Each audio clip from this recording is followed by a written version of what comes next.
सबसे पहली जिम्मेदारी, उसमें मर्द भी शामिल हैं और औरतें भी शामिल हैं, सबसे पहली जिम्मेदारी यह है कि अकीदे की इस्लाह। अगर हमारा अकीदा गड़बड़ रहा, अगरचे हम अहले हदीस के घर में पैदा हो जाएं, देवबंदियों के घर में पैदा हो जाएं, बरेलियों के घर में पैदा हो जाएं, अगर अकीदा गड़बड़ है तो जहन्नम में उठा करके फेंक दिए जाएंगे।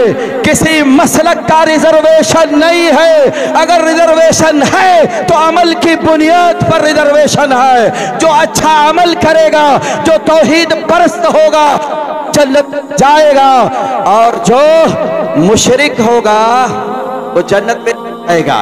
क्यों? अल्लाह रब्बुल आलमीन ने कुरान में ऐलान कर दिया है, वमन युश्रिक बिल्लाहि फ़क़द हर्रमल्लाहु अलैहिल जन्नह व मअवाहुन नार व मा लिज़्ज़ालिमीन मिन अंसार। अल्लाह ने फरमाया, बेशक जिसने शिर्क किया, इसमें आयत में ये नहीं बताया कि अहले हदीस देवबंदी बरेलवी, नह का कायदा है, मन उमूम पर दलालत करता है, यानी जिसने भी शिर्क किया वो कहा जाएगा, जहन्नम में जाएगा। अल्लाह ने उसके ऊपर जन्नत को हराम करार दिया है, उसका ठिकाना जहन्नम है, और ऐसे जालिमों का कयामत के दिन कोई मददगार नहीं होगा।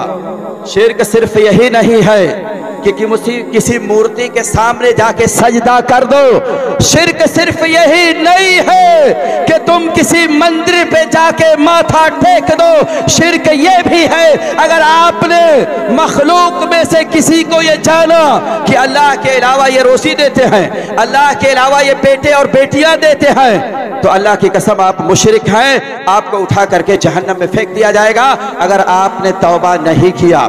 नबी कायनात अलैहिस्सलातु वस्सलाम ने मक्के की धरती पर 13 साल तक अल्लाह के रसूल ने तौहीद की तालीम दिया था।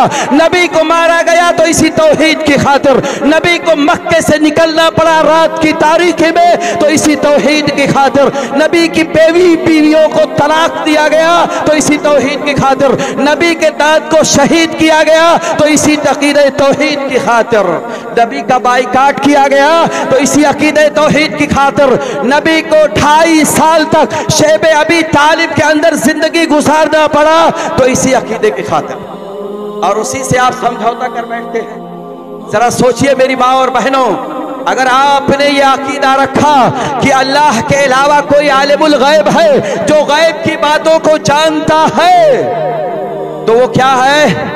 वो मुशरिक है।